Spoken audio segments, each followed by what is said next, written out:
Muy buenos días, mis hermanos y hermanas. Que la gracia del Señor esté con todas y todos. Nuestro siempre y grande deseo. Espero que este domingo que nos volvemos a ver a través de este medio podamos estar agradecidos y agradecidas con Dios por todo lo que el Señor ha hecho y sigue haciendo por nosotros.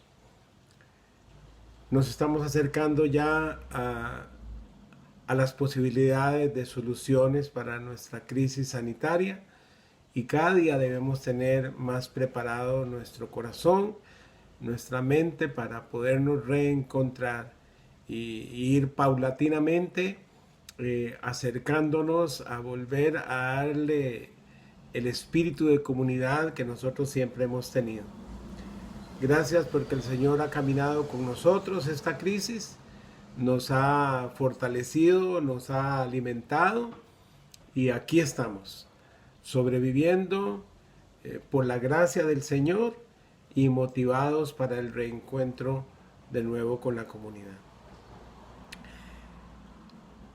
En estos días de reflexiones importantes, una de las cosas que me ha parecido pertinente compartir con todos ustedes es algo que tiene que ver con la responsabilidad nuestra con respecto a nuestras decisiones. La vida se compone de decisiones. Nosotros decidimos todo y a través de decisiones es que vivimos. Decidimos levantarnos, decidimos comer, decidimos amar, decidimos servir. O sea, todo en nuestra vida está íntimamente ligado a la toma de decisiones. Y todas las decisiones pues tienen sus correspondientes efectos en la vida, en la nuestra y en la de los demás. Entonces, en este sentido, quería en este día compartir con ustedes una reflexión bíblica precisamente que tiene mucho que ver con la claridad que tenemos que tener a la hora de decidir. Y me pareció prudente y muy congruente con el tema hablar de un texto en la Biblia en donde Jesús precisamente nos habla de la importancia de la toma de decisiones. Y yo quisiera que este fuera nuestro tema de reflexión, los efectos colaterales de nuestras decisiones. Y como siempre, escribí un poquito para ustedes, para no alargarme mucho en mi propia reflexión y sujetarme un poco mejor a lo que escribí para trabajar con el tiempo también. Jesús tenía la costumbre de comenzar sus diálogos con sus seguidores a través de preguntas, diversas preguntas. Y una de las más características que Jesús siempre tenía a flor de labios era la pregunta, ¿quién de vosotros? Era una manera que Jesús tenía de enfrentar a las personas con cierto tipo de situaciones que les permitiera reflexionar sobre la importancia y la responsabilidad de la vida. Y en un momento dado les decía, ¿quién de vosotros? Es una pregunta retórica que da por sentado que posiblemente ninguno aceptará en público que lo que está preguntando es así, precisamente porque la pregunta lo que pretende es confrontar a la persona con una determinada situación. Bueno, como él solía preguntar, ya habiéndoles explicado a sus seguidores que tendrían que hacer sacrificios, pasó a relatarles 3 plataformas de diálogo en el pasaje que vamos a ver. Primero, un desafío a la fidelidad. Luego, 2 punzantes pequeñas parábolas. Sobre la base de la pregunta, ¿quién de vosotros? Para tratar de confrontarlos a ellos con esa posible realidad y a ver qué decisiones creían que sería importante tomar. El texto de nuestro diálogo se encuentra en el Evangelio según San Lucas, en el capítulo 14, versículos 25 al 33, en donde lo primero que se nos presenta es un desafío al seguimiento. Ese es el primer desafío. ¿Qué significa seguir a Jesús? Y entonces él les dice lo siguiente: grandes multitudes seguían a Jesús, dice el evangelista Lucas.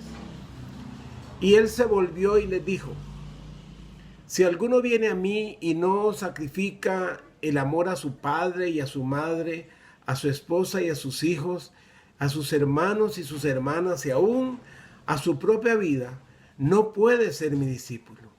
Y el que no carga su cruz y me sigue, no puede ser mi discípulo. ¿Qué situación más conflictiva? O sea, ¿qué significa seguir a Jesús? ¿Es realmente tan radical el seguimiento? ¿No podrá haber posibilidades de negociar un término medio de esa radicalidad? Pues frente a esto que Jesús quiere conversar con ellos, no lo hay. En realidad no lo hay. Él está decidido a confrontarlos con cierto tipo de realidades para que entiendan lo que significa seguirle. Muy bien. Entonces, cuando ya él habla de esta situación tan compleja de desprendimiento sociofamiliar, de desprendimiento de nosotros mismos, de una negación particular de la vida, la gran pregunta que queda suelta ahí, bueno, pero ¿esto qué significa en la práctica? Entonces Jesús comparte con ellos dos parábolas. La primera dice, vamos a ver, supongamos que alguno de ustedes quiere construir una torre. ¿Acaso no se sienta primero a calcular el costo para ver si tiene suficiente dinero para terminarla? Si echa los cimientos y no puede terminarla, todos los que lo vean comenzarán a burlarse de él y dirán, este hombre ya no pudo terminar lo que comenzó a construir. Entonces, ¿el quién de vosotros se confronta primero a un hombre que de pronto decide iniciar un proyecto de construcción, pero que lo traiciona la emocionalidad quizás, y no se da cuenta que hay que hacer cálculos importantes, que hay que ver cuáles van a ser las necesidades, cuáles van a ser las repercusiones, cuáles van a ser las exigencias de un proyecto como este? En este ejemplo de la construcción, el maestro, cual ingeniero o arquitecto, constructor, consideraba importante planificar antes de actuar. El ejemplo de construir una costosa torre implica planear, pensar y verificar antes de actuar. El peligro de trastabillar por causa de una precipitada planificación es inminente. O sea, si lo que estás pensando es construir una torre, tienes que primero calcular los gastos. No vaya a ser que quedes en ridículo frente a todos. De alguna manera esto se devuelve otra vez a la primera parte del desafío, en donde Jesús dice, si alguno quiere venir en pos de mí y no deja de lado a su familia y aún su propia vida, no puede ser mi discípulo. Esta radicalidad de alguna manera se vuelve a presentar en esto. O sea, si alguno quiere construir una torre y no se sienta primero a calcular el costo, no van a poder construir una torre.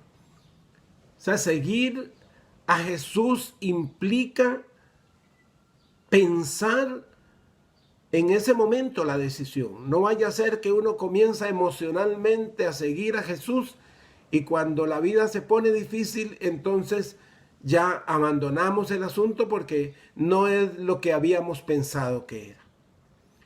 Pero cual si esto no estuviera claro, Jesús les expone otra segunda pequeña parábola. Vamos a suponer, les dice, que un rey está a punto de ir a la guerra contra otro rey. ¿Acaso no se sienta primero a calcular si con 10,000 hombres puede enfrentarse al que viene contra él con 20,000? Si no puede, enviará una delegación mientras el otro está todavía lejos para pedir condiciones de paz. De la misma manera, cualquiera de ustedes que no renuncia a todos sus bienes no puede ser mi discípulo. Este segundo planteamiento todavía ahonda más la situación sobre la radicalidad del seguimiento. ¿Qué significa seguir a Jesús?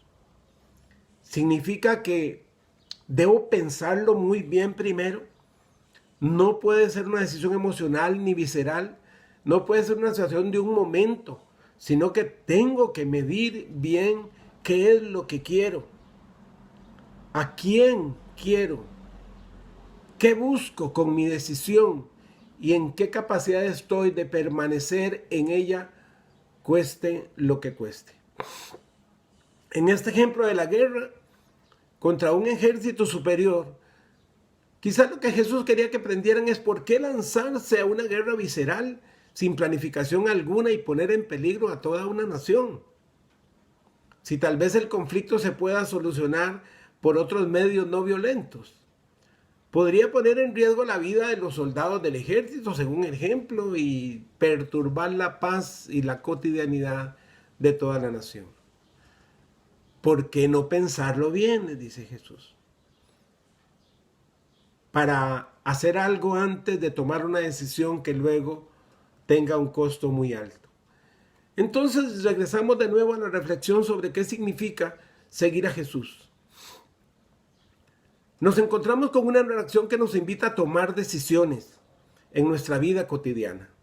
En apariencia, a partir de su vida pública, Jesús estaba casi siempre rodeado de personas, según parece. De allí que en diferentes momentos Jesús requirió experimentar momentos de soledad para dedicarse a orar o simplemente a descansar. Por ejemplo, a orar como en el caso de la oración en el jardín de Getsemaní. Según la narración, grandes multitudes siempre le seguían, pero ahí había cierta situación relativa.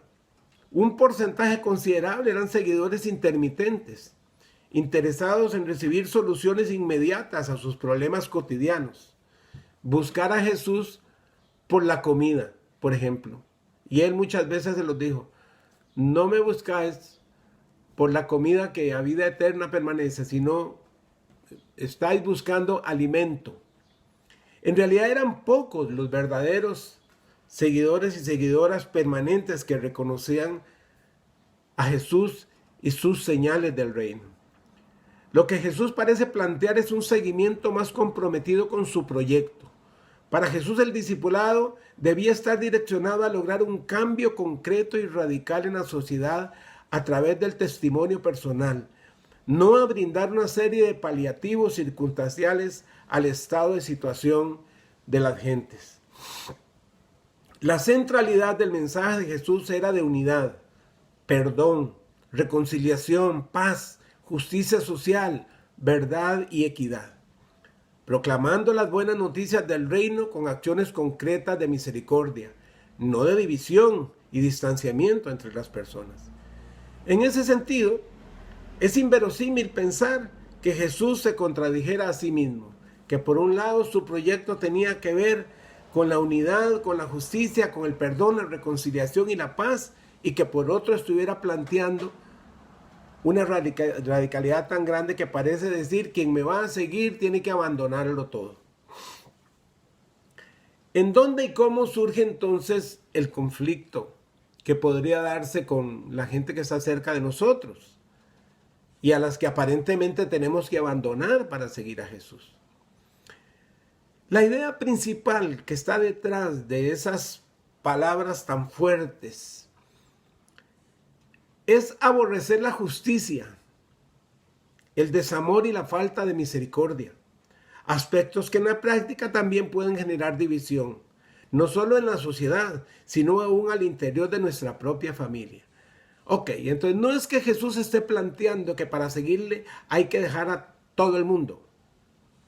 Lo que está diciendo es que los imperativos del reino de Dios, que tienen que ver con la justicia y el amor, la misericordia, el desprendimiento, la entrega, eventualmente van a reñir con cierto tipo de valores, de costumbres y de relaciones de nosotros. No es que Él nos dice que abandonemos la familia.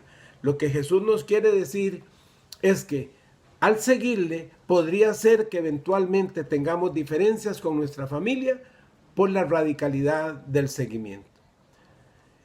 Él asumió la cruz a través de negarse a sí mismo para hacer la voluntad de Dios. Este desprendimiento implicó alzar la voz denunciando las injusticias de las autoridades religiosas y civiles y anunciando el evangelio de una manera profética, cual sin duda causó división. En este sentido, hacer guerra contra el pecado puede automáticamente dividir tanto a la familia como a la sociedad. La toma de decisiones, entonces, en todas las circunstancias de la vida, requiere un grado muy alto de claridad, honestidad y objetividad acerca de lo que se busca. Una decisión precipitada podría implicar un desperdicio tremendo de energía, una pérdida de relaciones inverosímiles. Podríamos tomar decisiones sin haber entendido adecuadamente de qué se trata el llamado de Jesús. ¿Qué implican entonces nuestras decisiones hoy? Jesús nos invita a pensar las cosas antes de tomar decisiones radicales, sobre todo si éstas afectan a otras personas, porque al tomar decisiones debemos siempre hacernos algunas preguntas. Si yo voy a decidir, tengo que preguntar, bueno, cualesquiera que sea mi decisión, si es de orden familiar, laboral, económico, espiritual, si yo voy a decidir, tengo que calcular algunas cosas. No puedo ensimismarme en exceso. ¿A quién o quiénes afectarán nuestras decisiones? Si yo decido seguir a Jesús y asumir su llamado de manera directa y concreta, ¿cuál es el efecto que mi decisión va a producir en mi entorno familiar, social, político, económico, laboral? Es importante saber cuál va a ser ese efecto colateral de mi decisión. ¿Qué afectación? Una pregunta importante. ¿Qué afectación o consecuencias tendrá sobre mí mismo la decisión? Si decido seguir a Jesús, ¿qué tanto va a cambiar mi vida? ¿Y qué nivel de afectación va a tener? ¿Tengo claro eso? Si no lo tengo, debo sentarme a calcular primero, como los ejemplos que él ponía de la construcción de la torre y de la eventualidad de la guerra contra un rey y un ejército superior. También podríamos pensar, si mi decisión es errónea, ¿a quiénes afectará mayormente mi error? Por esa razón, decidir se vuelve fundamental a la hora de seguir a Jesús y decidir con claridad. No puede ser sobre una nebulosa. Las decisiones a tomar pueden tener implicaciones económicas, emocionales, sociofamiliares, laborales, políticas, ya lo hemos dicho. Pero sin duda todas ellas tendrán repercusiones concretas en nuestro ser y quehacer. ¿Qué es el planteamiento de Jesús? En realidad, ¿qué es lo que Él nos quiere decir si lo queremos ver de esa manera? Porque si no es una propuesta de abandono total a nuestra familia, porque la idea de Jesús no era destruir la familia, sino unir la familia, unir a las personas, provocar el amor, la comunión, la confraternidad. Y a la vez no puede Él estar predicando el amor, la comunión y la confraternidad y diciendo que la gente se tienen que separar unos de otros. Bueno, Entonces, ¿cómo debemos entender el planteamiento? Este mensaje de Jesús va más allá. Su idea de renunciar a todo lo que poseemos no es una propuesta de desmantelación de todo nuestro entramado relacional. Por supuesto que no, como lo hemos visto. Es más bien una directriz para que aprendamos a definir nuestras decisiones y prioridades y medir las implicaciones que éstas tendrán en nuestra vida. Jesús nos invita a cargar su cruz como el imperativo fundamental del seguimiento. ¿Qué significa esto? Significa dejar de lado nuestros egoísmos e intereses particulares cuando estos no tienen consonancia con la ética del nuevo compromiso con el reino de Dios. Al seguirlo aprendemos a practicar la misericordia, la justicia, la gracia y la equidad, que son valores que marcarán el resto de nuestras vidas. Pero especialmente tenemos que aprender a tener discernimiento. De ahí que la decisión de seguir a Jesús no puede ser emocional ni precipitada, como ocurre muchas veces. Y ocurre muchas veces en las congregaciones, en las iglesias, a través de una predicación emocional, a veces un poco así, muy alborotosa, que emociona a las personas y que les digan aleluya, gloria a Dios, y dígale a su hermano, tóquelo, dígale que Dios lo ama. Y a veces se crea un fenómeno grupal de un emocionalismo contagiante que hace que las personas tomen decisiones sin haber calculado primero las implicaciones que tendrán. Yo quiero poner un ejemplo en estos últimos tiempos, en donde hemos visto acontecimientos políticos muy particulares en donde están involucrados los cristianos evangélicos particularmente, para referirnos directamente a nosotros, y otros cristianos también de la Iglesia Católica. Y otros cristianos que quizás ni siquiera pertenecen a esta o aquella congregación, sino que se consideran seguidores de Jesús. En todo esto que hemos visto que ocurrió en los Estados Unidos, de los que le hablé el domingo anterior, mucho de este desastre fue apoyado por cristianos evangélicos de línea fundamentalista, conservadora y básicamente blanca. Estos hermanos que en un momento dado de su vida tomaron la decisión de seguir a Jesús, pero que posteriormente se involucraron en una revuelta social violenta, que atentaron contra la democracia de un país y contra la vida de un montón de personas y el bienestar de un montón de personas, realmente a mí me deja ver que no habían calculado ni entendido lo que significaba seguir a Jesús. Porque seguir a Jesús no es odiar al prójimo, es amarlo. Seguir a Jesús es aceptar que hay victorias y derrotas en la vida, y parece que este grupo de personas no lo había hecho. Entonces, cuando nosotros nos decidimos a seguir a Jesús, todo esto queda implicado. Seguir a Jesús es más que solamente una experiencia mística o religiosa. Tiene que ver con la vida, con las decisiones que tomamos en la vida, porque esas tendrán implicaciones concretas. Ya lo vemos en este caso particular, en donde algunos hablaban de este Donald Trump como el ungido, el enviado de Dios, el escogido de Dios para salvar no solamente a su nación, según ellos, al mundo entero. Y miren, uno de los desastres más grandes y de las vergüenzas más grandes para una democracia. Y miren, mis hermanos y hermanas, en Costa Rica, ahora que nos estamos acercando a la campaña política, y estamos ya en esos meses preelectorales, tenemos que tener mucho cuidado como cristianos, seguidores de Jesús, a la hora de tomar decisiones políticas. Nosotros no nos podemos abstraer de la participación política. Todos, ya lo dije el domingo pasado, todos tenemos esa responsabilidad como ciudadanos, pero tengamos cuidado. Estando en Costa Rica en campaña preelectoral, tenemos que tomar decisiones sobre cierto tipo de personajes o de partidos políticos. Y el decidir nuestro apoyo y compromiso con alguna bandería política, sin duda tendrá repercusiones para nosotros y para los otros.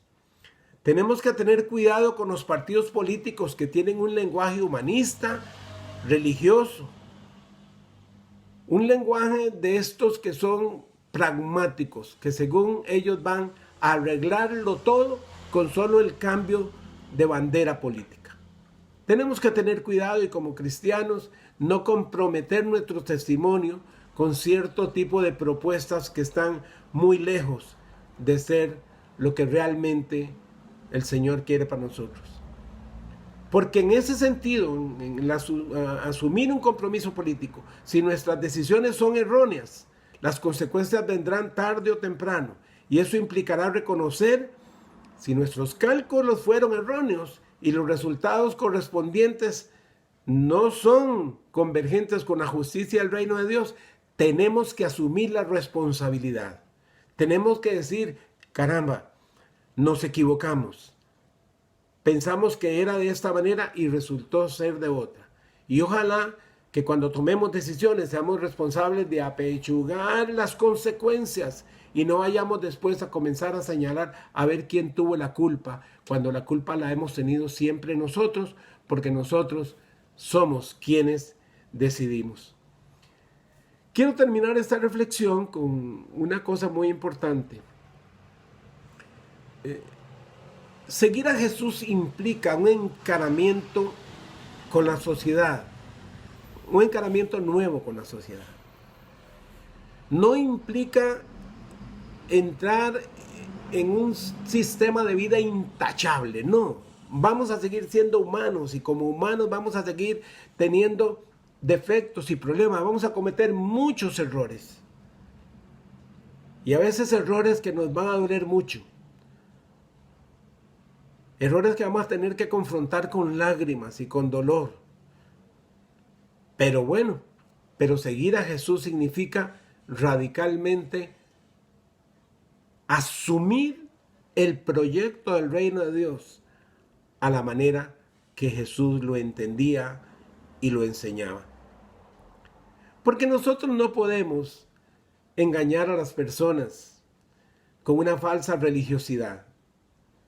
Más temprano que tarde, la gente se dará cuenta porque la Biblia lo que enseña es, por sus frutos los conoceréis.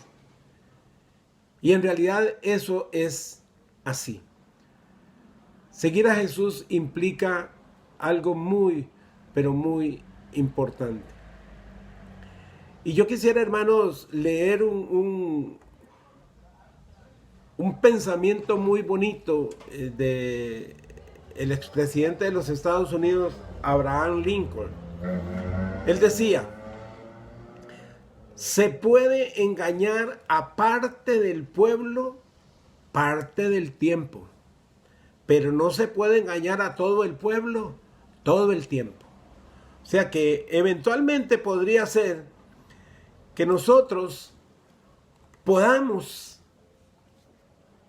engañar con un disfraz religioso a muchas personas por algún tiempo, pero no las podemos engañar por todo el tiempo, como dice Abraham Lincoln. ¿Por qué? Porque tarde o temprano se nos cae la careta. Y no me refiero a esos errores circunstanciales que como humanos estamos expuestos a cometer, sino a la toma de decisiones que eventualmente negarán la naturaleza y los efectos concretos que están implicados en nuestra fe cristiana. Y termino leyendo un pasaje en Primera de Pedro, capítulo 2, versículo 12, que dice, mantengan entre los incrédulos una conducta tan ejemplar que aunque los acusen de algún mal, ellos puedan observar las buenas obras que ustedes hacen y glorifiquen a Dios en el día de la salvación. O sea, nosotros como pueblo de Dios estamos expuestos a que la gente nos vea siempre. Ojalá que las decisiones que tomamos sean coherentes con el proyecto del reino de Dios.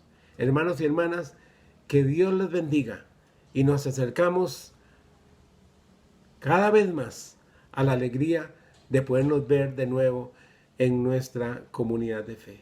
Que la gracia del Señor Jesucristo y su bendición estén con todos y todas. Es mi deseo y oración.